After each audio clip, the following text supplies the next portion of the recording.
fasting and longevity atau puasa dan umur panjang atau panjang umur ya. Jadi kita akan membicarakan mengenai puasa ya.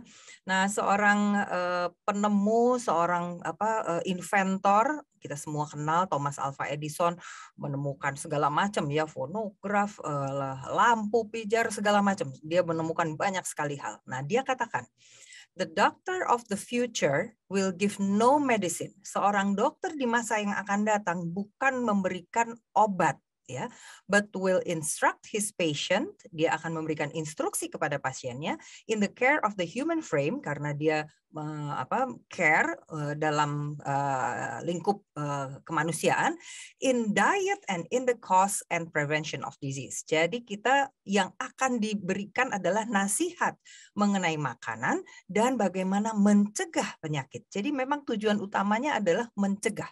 Nah, kalau kita melihat ke bangsa-bangsa atau suku-suku yang zaman dulu terpencil ya, mereka seringkali tidak bisa makan. Ada kalanya mereka hunter gatherer ya, dikatakannya mereka memetik buah-buahan dan sayur-sayuran. Tapi kadang-kadang ada famine, ada kekeringan sehingga tidak ada yang tumbuh makanannya. Akhirnya dia harus berburu. Berburu juga tidak selalu dia bisa mendapatkan hewan buruan ya, kadang-kadang tidak berhasil. Jadi ada kalanya manusia itu sejak zaman dulu sudah dibiasakan tubuh kita itu dalam survive mode. Jadi kita tidak selalu hanya makan yang enak terus tiap hari tersedia di atas piring di depan kita.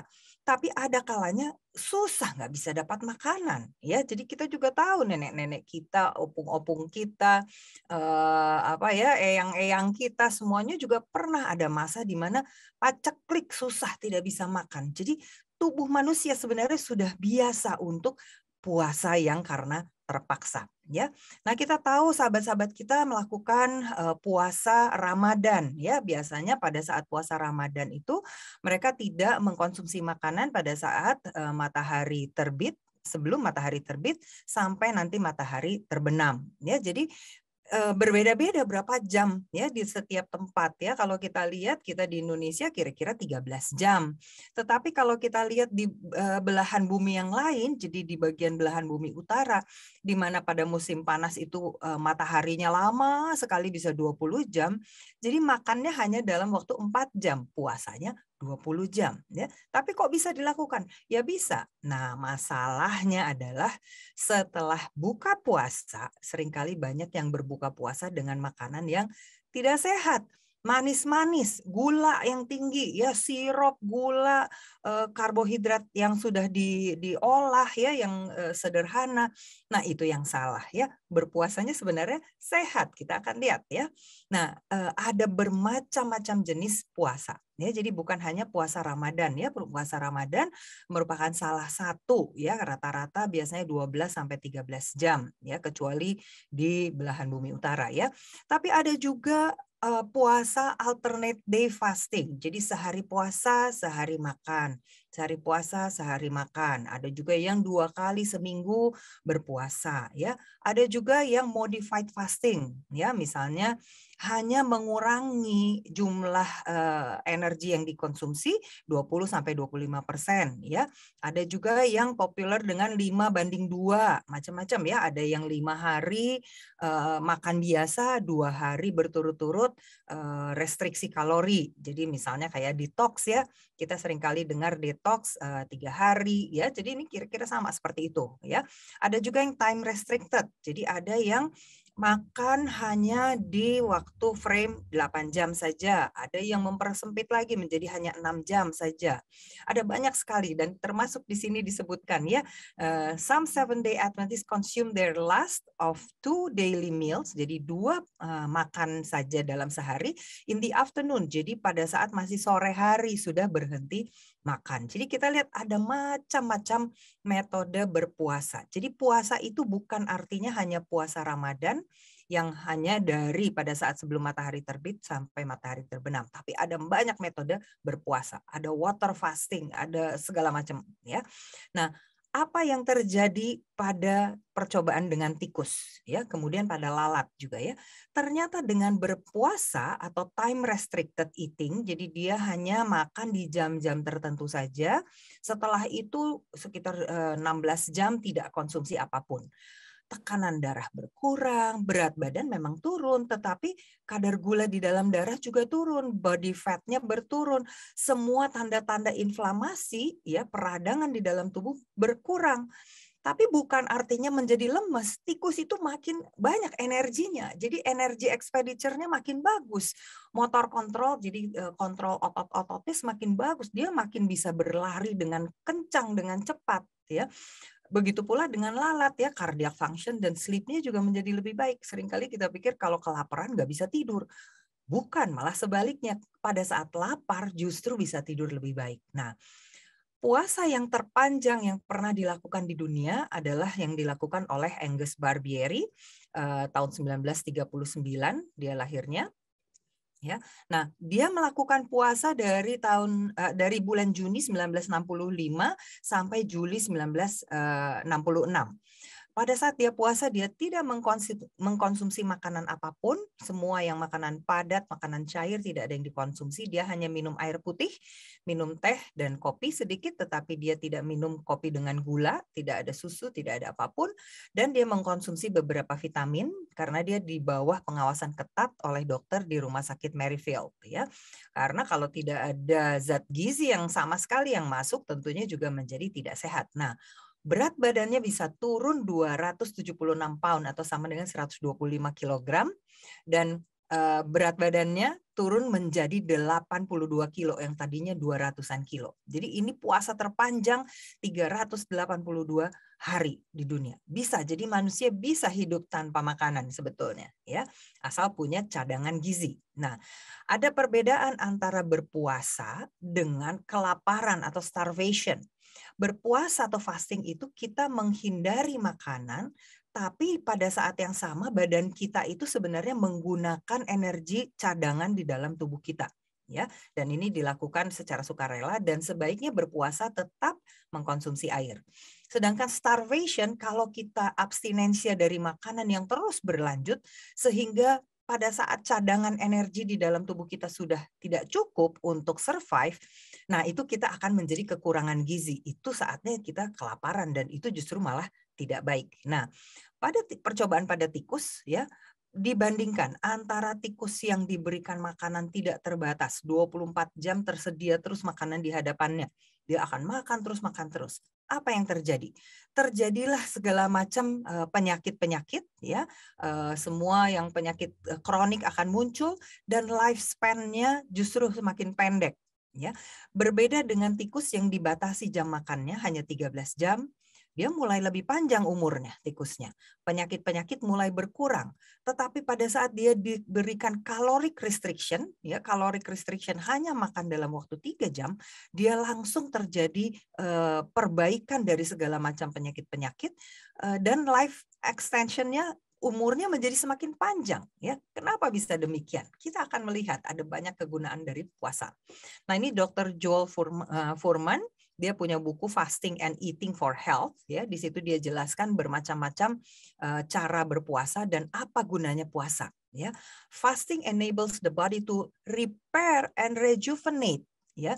Jadi ada proses yang terjadi di dalam tubuh untuk memperbaiki sel-sel yang rusak, merejuvenasi, memudahkan kembali, dan by direct providing the conditions for recovery and removing the impediments that curtail your recuperative power. Yang tadinya tidak bisa kita perbaiki, kita sembuhkan gangguan-gangguan di dalam tubuh kita, dengan berpuasa justru kita bisa removing semua, membuang semua yang tidak bagus. Jadi secara keseluruhan sebetulnya berpuasa itu restoration of health. Kita membangun kembali tubuh kita. Nah, ada suatu istilah yang kita akan pelajari pada hari ini, yaitu mengenai yang namanya autofagi.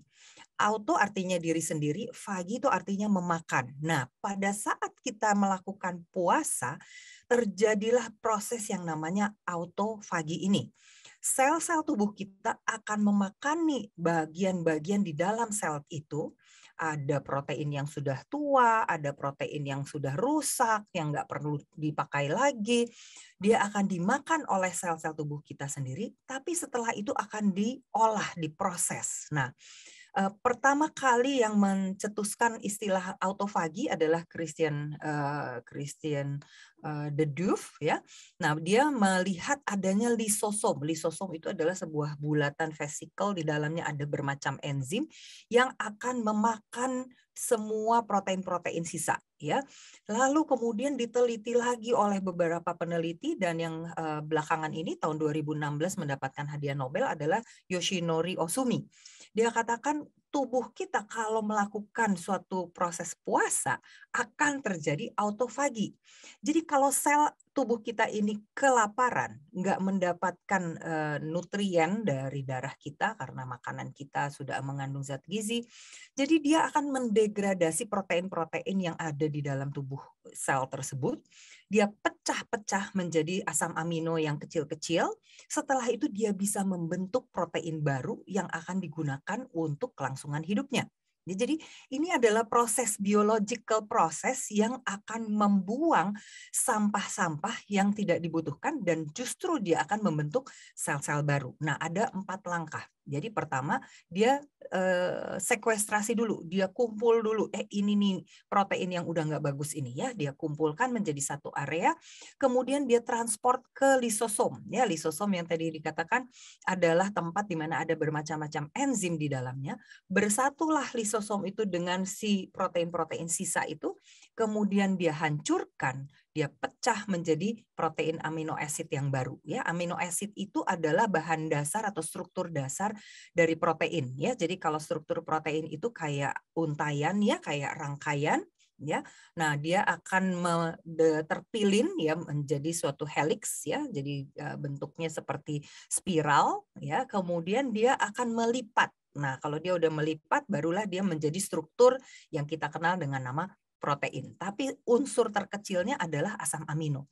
Jadi dipecahlah si protein yang udah nggak bagus itu menjadi rangkaian kecil-kecil asam amino. Nah, berbagai penelitian menunjukkan pada COVID-19, Pak Edi Nurhan udah bilang jangan bicara COVID lagi. Tapi kalau kita bicara segala macam pola hidup sehat, pasti kita akan ketemu tentang COVID lagi. Ya, karena apa? Karena intermittent fasting ternyata bisa membuat tubuh kita mampu mengolah si virus ini di dalam lisosom. Tadi kan bertemu dengan lisosom, dihancurkan, dipecah, ya, sehingga protein dari virus ini RNA-nya hancur, ya. Dan dengan intermittent fasting yang meningkat justru adalah sistem imun bawaan, innate immunity yang type 1 interferon, yang biasanya lemah pada orang-orang yang sakit COVID yang berat. Jadi justru ini sangat penting. Jadi berpuasa adalah hal yang baik pada masa pandemi. Nah, fungsi dari autofagi itu tadi memakani dirinya sendiri. Yang pertama adalah menurunkan stres oksidatif, ya, yang disebabkan oleh radikal bebas. Kemudian memelihara gen agar stabil. Jadi gen kita tidak rusak, terutama telomer. Nah, telomer itu pembahasan lagi tersendiri, ya. Telomer kita, ujung dari DNA kita itu tidak akan rusak kalau kita melakukan autofagi di dalam tubuh kita. Kemudian meningkatkan konversi nutrien. Jadi nutrisi tadi yang seperti tadi sudah nggak ada makanan, tapi dengan dia pecah protein-protein itu, dia punya makanan lagi sel-sel tersebut, ya. Dan meningkatkan eliminasi sampah sel. Jadi yang sudah tidak digunakan, zat-zat yang mungkin bisa bersifat toksik, racun, itu justru akan dibuang, ya. Jadi kayak kita bebersih, ya. Kita lagi beberes di dalam sel kita. Tetapi di luar dari sel tubuh manusia juga akan terjadi suatu proses. Jadi bukan hanya di dalam sel. Di luar sel kita akan menurunkan proses yang biasanya kita kenal dengan peradangan atau inflamasi. Jadi mediator-mediator inflamasi seperti interleukin 6, ini sering sekali kita dengar, ya. Interleukin 6 itu seringkali juga meningkat pada kondisi COVID, ya. Dengan kita melakukan autofagi, si interleukin 6 ini akan menurun, ya. Kemudian meningkatkan keseimbangan sistem neuroendokrin, hormon kita semuanya menjadi lebih stabil. Itu di luar sel kan sebenarnya, ya. Mendukung deteksi kanker oleh sistem imun. Jadi kalau sistem imun kita mendeteksi ada sel kanker di sana karena ada sitokin yang dikeluarkan, dia akan datang dan dia akan memakan dan merusaknya. ya. Jadi juga melakukan eliminasi sel-sel yang sudah rusak. Jadi lihat proses autofagi ini sebenarnya cleaning day. Waktu untuk beberes, bebersih. Ya, kita seringkali punya barang ditaruh, tiba-tiba udah berantakan semua. Harus ada hari di mana kita bersih-bersih. Nah, hari bersih-bersihnya itulah saat kita berpuasa dan terjadi proses autofagi di dalam tubuh kita. Orang sering katakan kalau orang lagi sakit harus makan. Tapi nggak ada nafsu makan ya biasanya. Kalau kita lihat hewan-hewan juga kalau punya peliharaan kucing atau anjing, kita lihat kalau dia lagi sakit pasti nggak mau makan.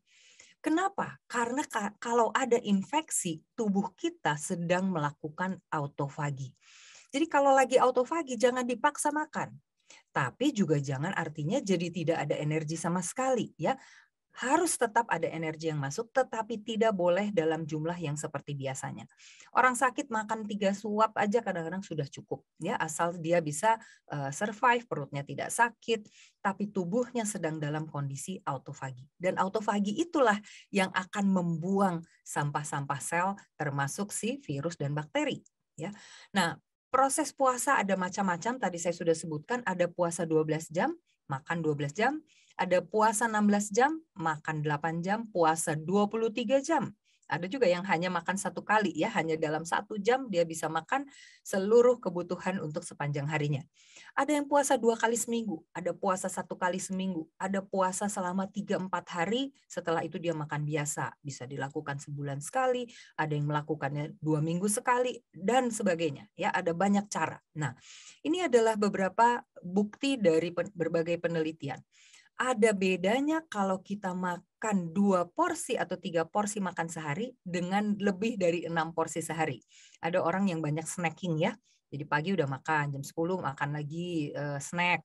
Nanti jam 12 makan siang. Setelah itu jam 3 makan snack lagi. Jam 6 sore makan lagi. Malam mau tidur lapar, makan lagi. Nah, pada orang yang makannya lebih dari 6 porsi sehari, dia akan selalu mengalami kelebihan berat badan, high fat, high sugar, biasanya dia akan craving untuk makan makanan yang manis-manis, ya, karena dia tidak pernah merasa puas untuk makan.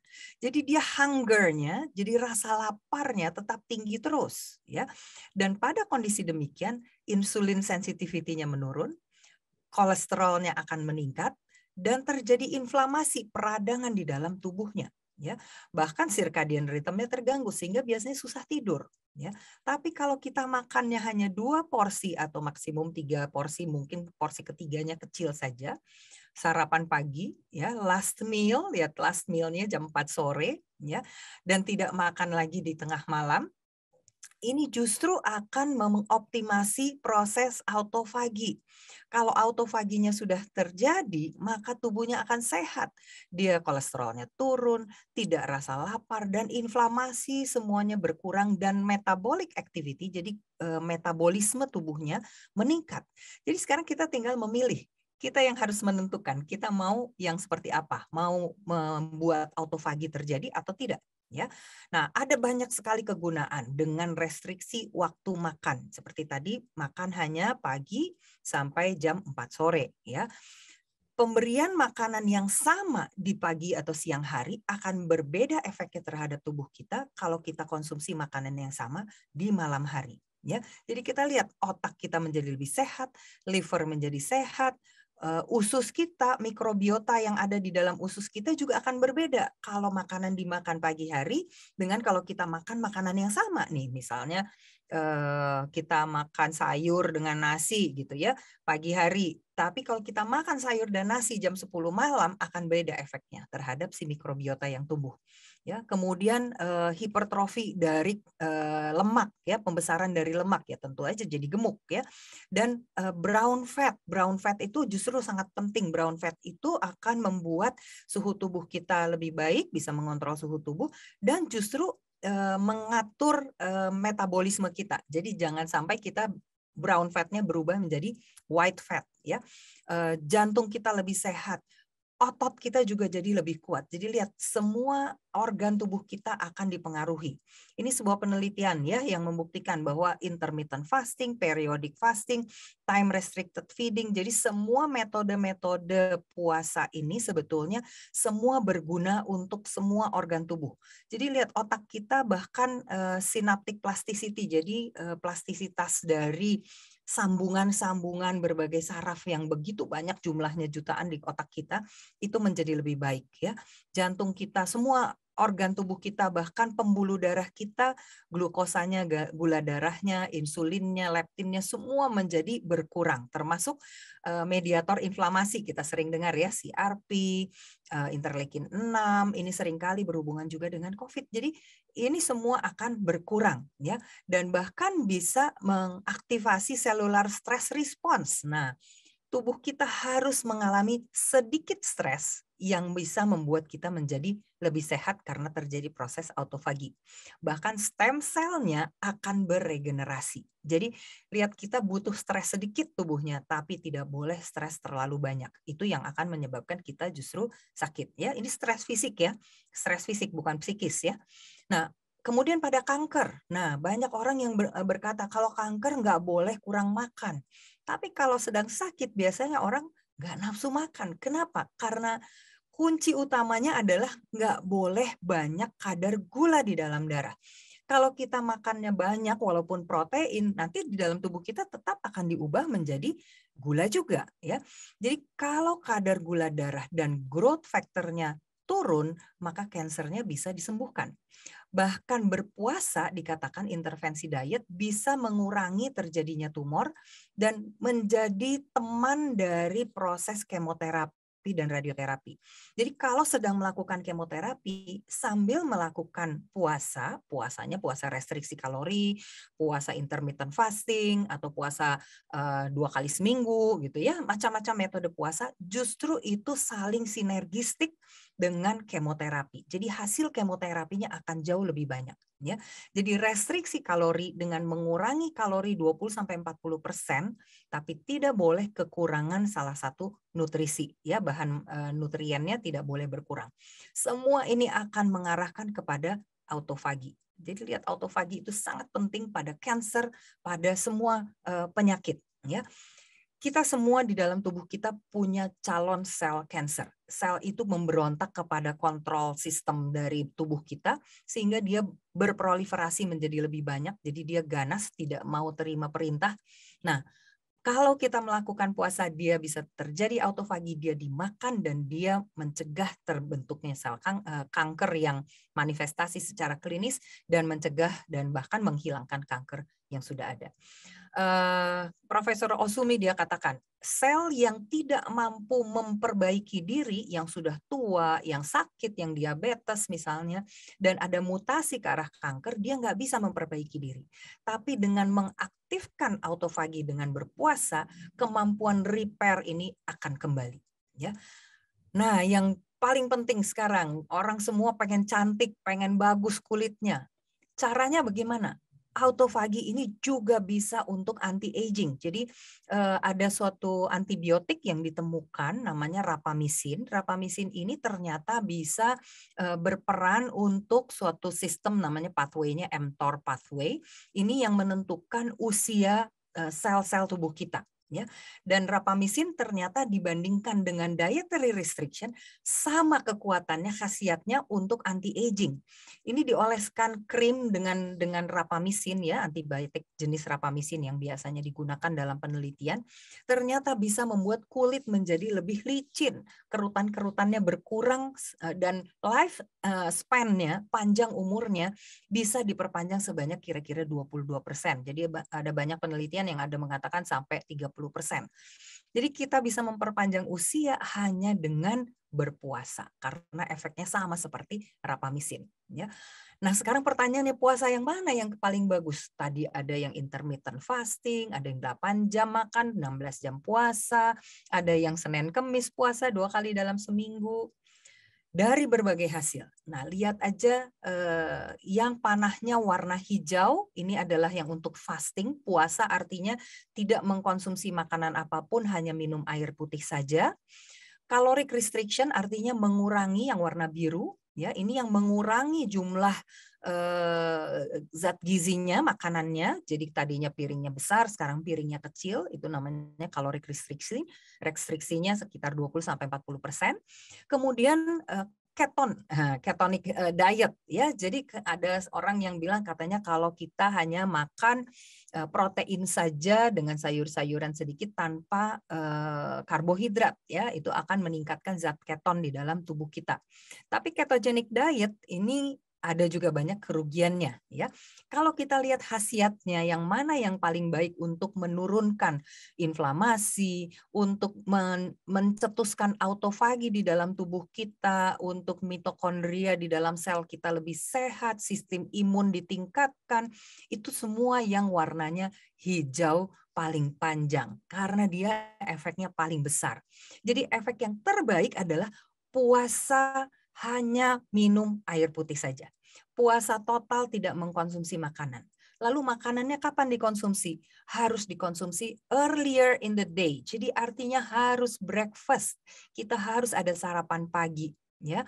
Dan jauh lebih baik kita melakukan fasting, occasional fasting, dibandingkan dengan hanya membuat puasa di sore malam hari saja, dibandingkan dengan kalau kita puasa the whole day 24 jam. Ya, nah dikatakan breakfast until mid late afternoon itu adalah pola makan yang terbaik, ya, untuk dilakukan sehari-hari. Lalu di antaranya kita harus tetap melakukan puasa. Nah, makanya yang benar ada memang sudah dikatakan oleh para peneliti dari zaman tahun 1400-an, eat like a king in the morning, a prince at noon, and a peasant at dinner. Ya, jadi pagi hari kita makan seperti raja, siang seperti pangeran, tapi kita seperti orang peminta-minta atau orang miskin petani pada malam hari. Kalau perlu malam tidak perlu lagi konsumsi makanan.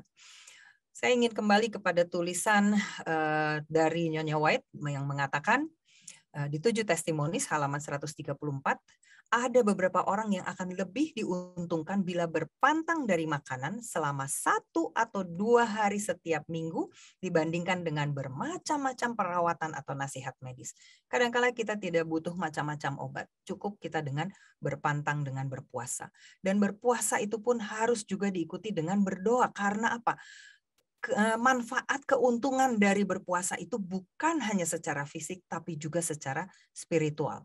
Di dalam buku Counsels on Diet and Food halaman 186 dikatakan, penebus dunia mengetahui bahwa pemanjaan selera akan mendatangkan kelemahan fisik dan dengan demikian mematikan organ-organ yang berhubungan dengan pengertian, artinya otak kita. Sehingga perkara-perkara suci dan kekal tidak akan dipahami. Jadi kalau kita memanjakan selera makan, tubuh fisik kita lemah, tapi kita lupa saat yang sama kita akan membuat pengertian otak kita juga menjadi lemah. Ya, nah ini dikatakan juga. Saya harus geser sedikit. Oke, pada hari-hari Sabat, ya, jumlah makanan yang dimakan itu tidak boleh sama dengan hari-hari biasa. Kenapa? Karena hari Sabat itu kita harus sediakan untuk berbakti kepada Tuhan.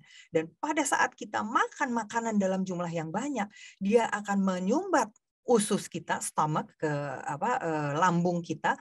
Artinya dia juga akan menyumbat otak kita. Dan kita akan menjadi otaknya menjadi dull and stupid, dikatakannya kita menjadi tumpul dan bodoh dan incapable of appreciating spiritual things, dan kita tidak bisa menghargai hal-hal yang sifatnya spiritual. Jadi kalau mau pikiran kita terpusat kepada Tuhan, kita juga harus perhatikan apa yang kita masukkan di dalam perut kita. The habits of eating have much to do with the many dull religious exercises of the Sabbath. Banyak orang yang berbakti dia pikir membosankan nih gitu ya kebaktiannya. Padahal sebetulnya itu karena kita makan terlalu banyak isi di dalam perut. The diet for the Sabbath should be selected with reference. Harus dipilih betul makanan-makanan yang tepat untuk kita konsumsi pada hari Sabat. Dan the purest holy service to be offered to God. Karena kita mau melakukan perbaktian yang terbaik untuk kita berikan kepada Tuhan. Matius 6 ayat 16a mengingatkan kita, Dan apabila kamu berpuasa, janganlah muram mukamu seperti orang munafik. Kita harus gembira, kita harus happy pada saat kita berpuasa. Karena di dalam tubuh kita secara fisik ada autofagi yang sedang terjadi, tetapi pada saat yang sama pikiran kita, mental kita, dan spiritualitas kita juga akan meningkat karena kita bersukacita di dalam berpuasa. Kiranya Tuhan memberkati dan semua menjadi lebih sehat dan kita tetap melakukan puasa kita agar kita menjadi lebih sehat secara tubuh dan secara pikiran.